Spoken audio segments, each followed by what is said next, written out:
Welcome, I'm Matt. At Johnson County Community College, home of the Cavaliers, our news program today takes a look at evening students and their hunger pains.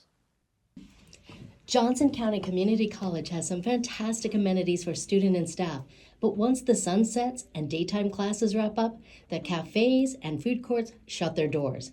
So what do night students and faculty do to keep their energy levels up during those long 2 to 3 hour classes? Finding vending machines on campus can be like a treasure hunt, and when you do find them, they don't always deliver. Plus, let's be honest, the snack options aren't exactly a health-conscious dream.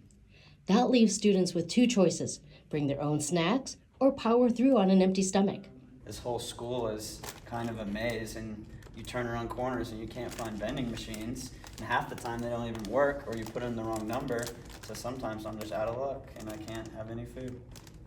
Thankfully, some professors are stepping up. Take Professor Ted, for instance. In his class, he provides a table full of delicious treats and drinks.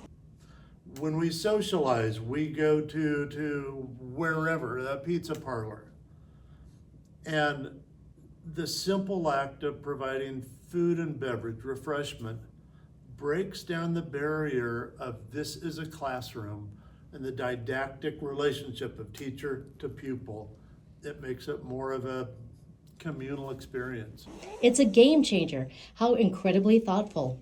But why stop there? Many believe JCCC should consider making snacks and drinks more accessible for night class attendees or even extend cafe hours. Your voice matters. Let JCC know what you think. You know, as an evening student myself, having the ability, having nothing be open when I come into class has always been a big frustration for me. Yes, me as well.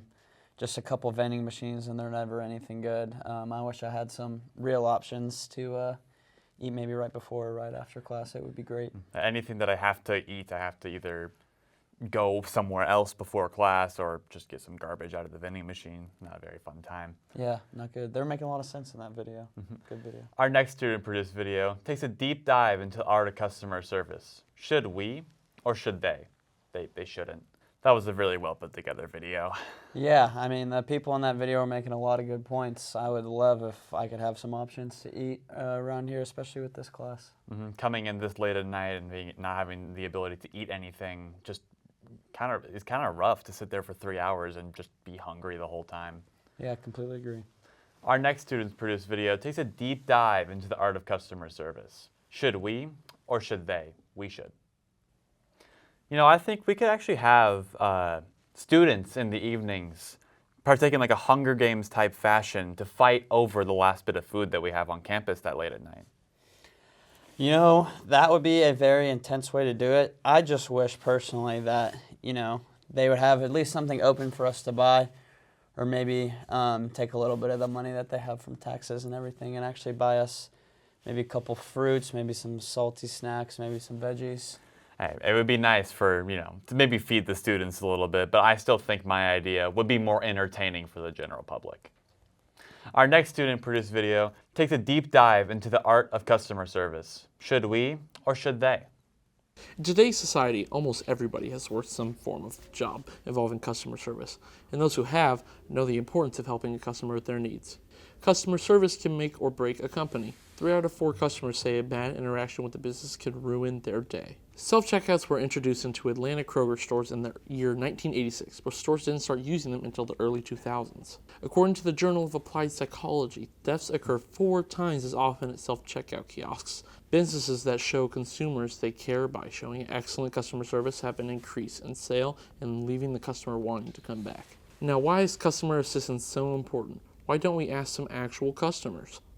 How many times have you found yourself having to ask for customer assistance? You know, most of the time when I walk into stores, I don't normally have to ask for customer assistance, but whenever it happens, it's really nice to be able to ask an actual person rather than go up to a touch screen and ask where the stuff is. What's your opinion on self-checkout stations? I like not talking to people, so they're great. Why is customer service important to you? Customer service is important to me because I value human connections. What if robots ruled the world in the future and you had no choice of human interaction? As a fan of Terminator, I'd be a pretty big fan of this environment. I would go full robot racist on them. I would start beating them in the streets, shooting them down when I see them. Just like, I don't want to see them anywhere near me or my kids. I love robots. I love Detroit Become Human. If my daughter comes home with a robot boyfriend, I would personally disown her from my family. But why?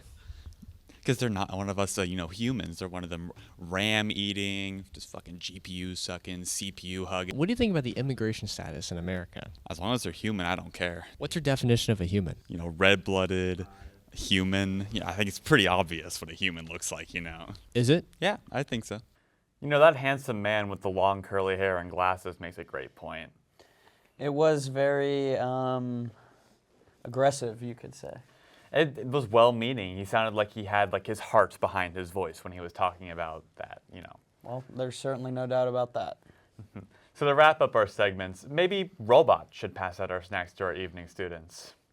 And as the humans say after the transaction is done, thank you, we'll see you next time. Blake, after having been interviewed for that video and then now seeing the footage for the first time myself up there, I only have one question for you. What's that? What's your opinion on robots taking our jobs? Answer carefully. I'm in no position to go against what you were saying, so I'm anti-robot. I've seen enough movies. Get him out of here. Good. He's on the right side of history. So to wrap up our segments, maybe robots shouldn't pass out our snacks to evening students. They should not do that. As the humans say, after the transaction is done, thank you, we'll see you next time. I think after watching that video and hearing that the first ever self-checkout stations were put into Atlanta Kroger stores, I want to go back in time and stop the guy from making them. I'll tell you what, man, the amount of time that thing has saved me, and you don't have to talk to anybody, and you can just kind of get your groceries through, and it's no big deal. I don't know, man. I get people need their jobs, but if the robots are helping me, then If it's going to butterfly effect and slowly but surely make it so robots take all our jobs and, eventually what's the next step? We have to give them rights too? I don't think we need that here. I don't think so either. So to wrap up our segments, maybe robots shouldn't pass out snacks to our evening students. We should have humans be doing that for us instead. And as, humans say after we finish transactions, thank you, we'll see you next time.